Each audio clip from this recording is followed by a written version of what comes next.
در شهرهای مانند کابل رفتن از جای به جای کاری آسان نیست و تاکسی فرمایش دادن ضرور می شود.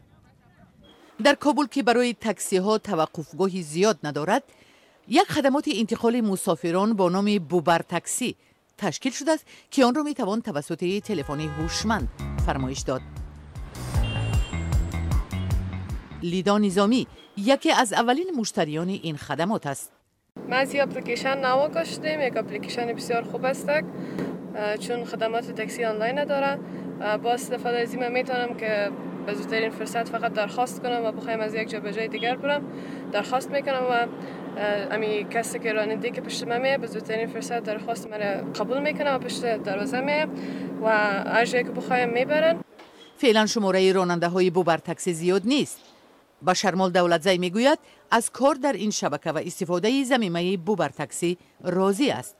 آسان است میستم که برای هر چیز معلوم میکنه که از کوتسنگی تا دارلمان چه خراست و مثال چه کرایه میه و در چند دقیقه ما اونجا میرسیم و سوال بسیار با آسانی ما پیدا میکنیم ریکوست میکنم ما اونجا میریم و از اونجا فکر میکنیم هر جا که ما میرم اونجا پس میرسونه میشه.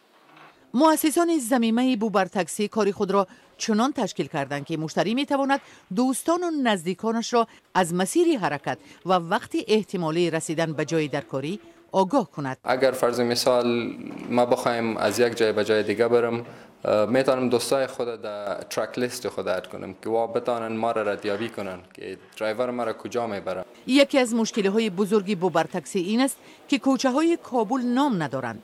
برای رفع این مشکلی کاربران باید مکان جغرافی را توسط ماهواره یا خود GPS تشخیص کنند.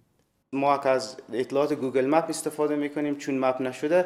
یک مشکل است که او چالش را ما به طریقای دیگه حل کردیم که از طریق GPS و اینا و همچنان با خود گوگل کانتریبیوت میکنیم و همکاری میکنیم که اکثر محلایی که نامگذاری نشده ما همکاری میکنیم که اونا نامگذاری بکنیم و تیم ما در اون قسمت هم همکاری دارند. مؤسسان بوبر تاکسی انتظار دارند که در آینده مسافران هنگام سفر از جای به جای دیگر وقت کمتر و پول کمتر صرف میکنند.